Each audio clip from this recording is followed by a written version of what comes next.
Y bueno, regresamos con nuestra sesión de preguntas y respuestas del tema que acabamos de tratar. Damos gracias a Carlos por su saludo y también al equipo de coordinadores de Conexión Pastoral que nos saludaron desde Chile, Ecuador y México. Gracias a estos matrimonios que hacen un trabajo excelente donde están y están impartiendo en estas naciones acerca de comunidad segura y conexiones pastorales y salud vivencial. Y bueno, entonces, pastor y pastora Mónica, vamos a leer las preguntas. Bueno, voy a empezar con una que creo que es la más sencilla de todas y dice, ¿cómo puedo cuidar mi salud emocional? ¿Cómo podemos cuidar nuestra salud emocional? Bueno, hay diferentes formas de cómo poder cuidarla, pero creo que una de las cosas es haciendo una evaluación. Como decía, mencionaba el Salmo, ¿no? Que decía el salmista, decía, examina Dios mi corazón. Creo que el examinarnos a nosotros mismos, el evaluarnos a nosotros mismos en ese sentido, decir, Señor, si hay algo en mí que no está bien. Muchas veces en el ministerio vamos a enfrentar muchas situaciones, desde algún conflicto, alguna experiencia difícil, vamos a enfrentar diferentes momentos y situaciones complicadas, y si nosotros dejamos que eso a lo mejor está ahí, decir, no, el Señor me sana, o lo dejamos ahí y no prestamos atención, y a la larga empezamos a sentir que nos está estorbando, que hay algo ahí que no está bien. Nosotros necesitamos tomar decisiones de empezar a hacer algo a favor de nuestra salud.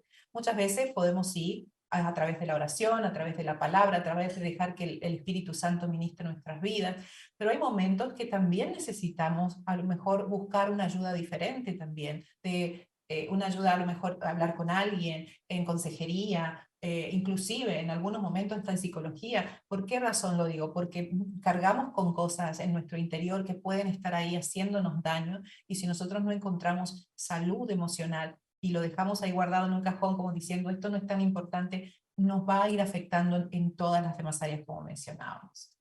Creo que también cuidar de tu salud emocional comienza primero por ser conscientes de nuestras emociones, conocer las emociones como herramientas que Dios nos dio para lidiar con las circunstancias, con lo que nos toca vivir, esos recursos que Dios nos dio, ha dado, a tal punto en que conociendo esos recursos entendemos entonces cuando una de estas emociones se está distorsionando de forma enferma, o es algo que está transformándose en un sentimiento, pues las emociones responden a las circunstancias transformándose en sentimientos que nos conectan con otras personas o con lo que estamos viviendo. Por ejemplo, si yo pienso que la tristeza es una emoción, no es un pecado, no es un problema, sino es una emoción, y la tristeza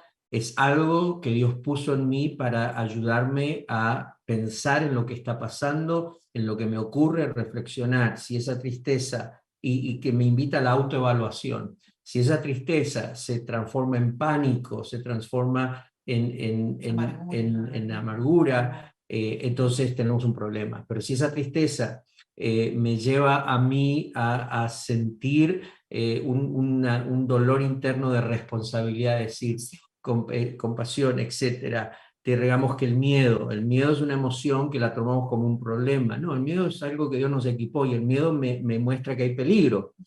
Entonces, cuando yo tengo miedo, si el miedo se transforma en mi vida en algo que me hace aislarme y pensar que todo está mal y que todo va a salir mal, o tener miedo de todo el mundo alrededor mío porque me pueden robar esto, me pueden fallar, me pueden defraudar, entonces tenemos un problema. Pero cuando el miedo se transforma en un espacio de donde yo entiendo dónde está el peligro y empiezo a tener precaución, dónde están los momentos de tentación, por ejemplo, las áreas donde soy vulnerable y sé que puedo ser lastimado si no tengo cuidado. El avisado ve el problema y se esconde, dice el proverbio. Entonces, a partir de allí, el miedo es algo estimante. Tengo que conocer mis emociones y tengo que entender que estas emociones se tienen que rendir al Espíritu Santo. Y es allí donde aprendo en la vida cristiana, y luego cuando estoy liderando, cómo el Espíritu Santo transforma mis emociones en en el fruto del Espíritu, donde yo puedo manifestarme en amor, gozo, paz, paciencia, benignidad, bondad, fe, mansedumbre, dominio propio, respondiendo a las circunstancias que estoy viviendo. Así es, así es. Realmente el Espíritu Santo es nuestro mejor aliado para cuidar nuestra salud emocional. Y bueno, aquí tenemos otra pregunta que dice, ¿cómo sería bueno implementar el descanso sin sentirnos culpables? Hay una mentalidad inculcada de que todo es iglesia, y para dar el primer paso, ¿cómo dar ese primer paso sin sentir el peso de quebrantar la rutina eclesiástica?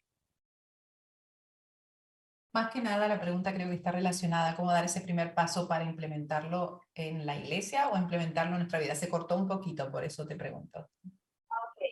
De nuevo, dice, ¿cómo sería bueno implementar el descanso sin sentirnos culpables? Esa es la pregunta. Y él hace un comentario y dice, hay una mentalidad inculcada de que en toda la iglesia, que o sea, como para dar ese primer paso sin sentir el peso de que estamos como quebrantando esa rutina eclesiástica.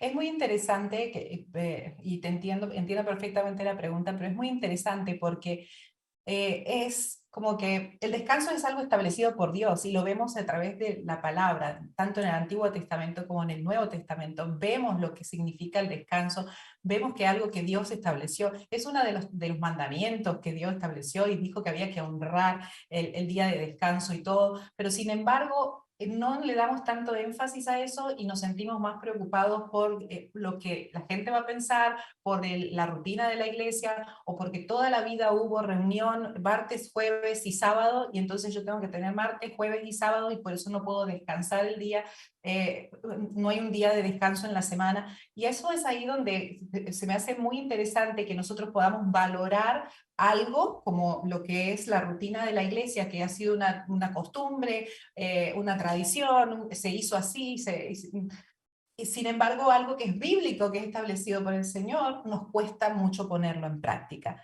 A veces creo que es algo más de nuestra sociedad que nos insta todo el tiempo a estar activos, haciendo cosas, a producir, y no nos damos cuenta de que necesitamos para producir mejor y todo necesitamos tener esos espacios de descanso y esos ritmos de descanso que el Señor estableció.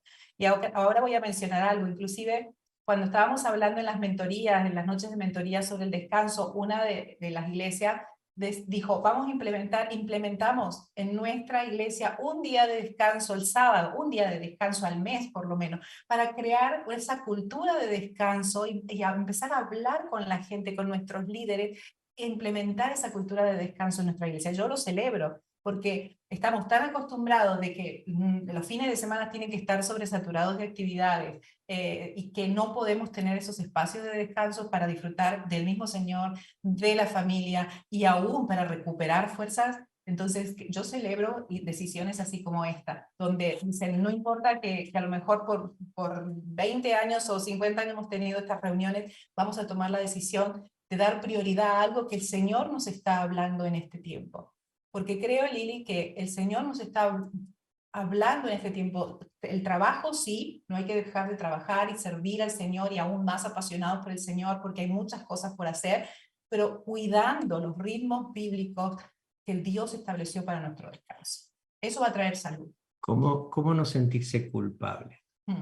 Yo creo que cuando has lidiado con una forma de vida, con una mentalidad, con un paradigma, y has sentido que ese paradigma era de Dios, nunca pensaste que esta idea, este paradigma es humano, es quizás la forma en que alguien lo creyó y me lo terminó dando a mí como si fuera una cuestión bíblica, y yo me adapté, como dice Romanos 12, a la cultura sin ni siquiera confrontar el pensamiento. Realmente eso es lo que el maestro me está pidiendo.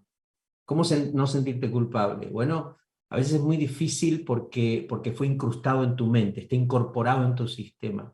Entonces necesitas empezar a entender que al principio vas a lidiar con un sentimiento de culpabilidad, que necesitas tratarlo desde la palabra. Lo primero que tenés que hacer es estar convencido, que no que te lo estamos diciendo en Conexión Pastoral o que te parece una buena idea, tenés que ir a la palabra y estar convencido que ese es el plan de Dios.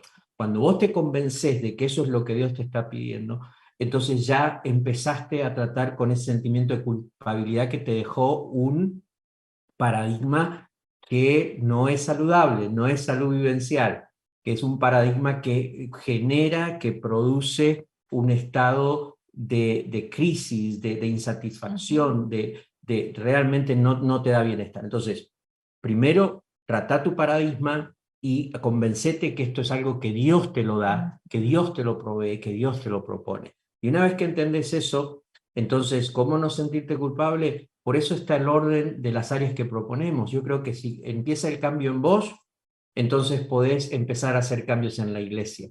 Una vez que entendés lo que es salud en tu persona y en tu familia, y entendés lo que es ministerio y misión y cómo Dios te invita a vivir, entonces ya cuando llegamos al pilar de iglesia, ya la conversión es cómo planteo diferente la forma en que somos iglesia. Porque entonces aquí empezamos ahora a la iglesia a ayudarla a cambiar un paradigma que a veces nosotros mismos le sembramos y los hemos condenado a vivir una vida que les propone vida abundante, pero viven siempre en angustia, en algo que no es bienestar. Pero bueno, se nos va el tiempo y yo sigo hablando. Vamos bueno, ahí va Lili con lo siguiente. Lili, mira, yo dije que íbamos a orar y quisiera respetar mi palabra. Pues yo siento que... ¿Hay otra pregunta? No, hay orar. ¿Hay otra pregunta, Lili? Más y oramos. ¿Le parece, Paz? Sí. Bueno, ¿oramos o hay otra? Oren tranqui. A ver, dame otra pregunta, a ver si la podemos responder rápido. Dice así, ¿cómo puedo encontrar equilibrio cuando siento que todo es importante y no tengo que decir que no? Pero creo que esa ya la tocamos brevemente. Sí, porque todo es importante y aquí está la diferencia. Aquí hay que entender, todo es importante. No estamos diciendo que hay cosas que no son importantes. La decisión no es entre esto es importante y esto no es importante.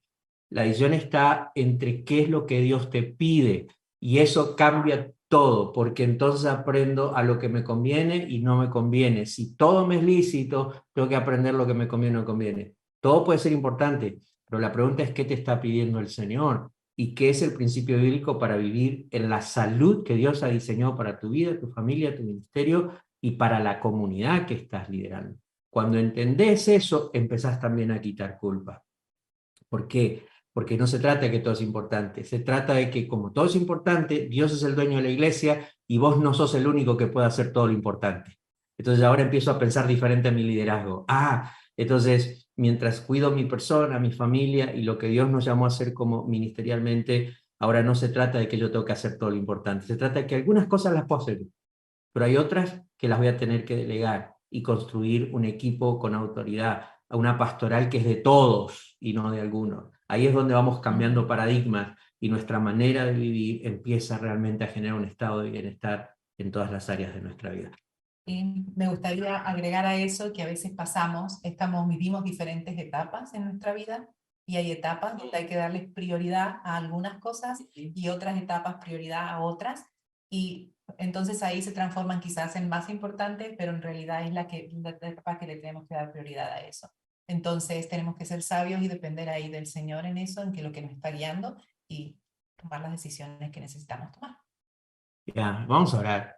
Yo siento que el Señor está realmente ministrando en este momento y pastores, amigos, siervos del Señor, ustedes que están comprometidos sirviendo a la iglesia, los bendecimos hoy.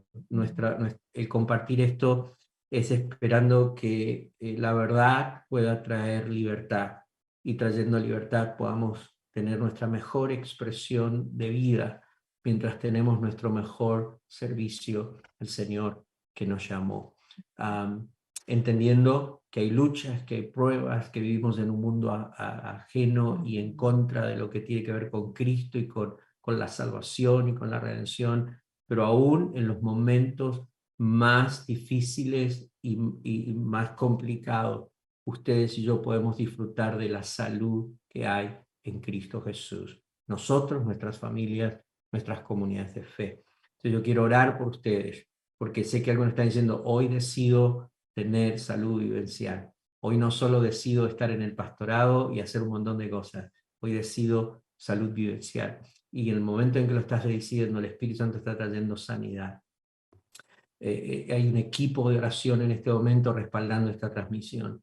Y estamos orando que el Espíritu de Dios llegue a donde estás y entre a tu vida y traiga vida donde hay muerte, traiga sanidad donde hay enfermedad, y que a partir de esa sanidad decidas vivir saludablemente en el llamado que Dios te dio. Señor, bendecimos a cada pastor, bendecimos a cada líder, bendecimos a cada obrero de tu reino, bendecimos a cada matrimonio, oramos por ellos, nos ministramos en este momento en tu nombre, pedimos que allí donde están, mientras cada uno de ellos está tomando decisiones de decir, Señor, hoy tengo honestidad personal, acepto que hay áreas donde he estado viviendo de una manera incorrecta, he traído enfermedad, he lastimado mi propia vida espiritual, emocional, física, o he lastimado a mi familia, he lastimado el ministerio que me has dado, la comunidad que me has llamado a servir. Señor, quizás no lo hemos hecho con intención,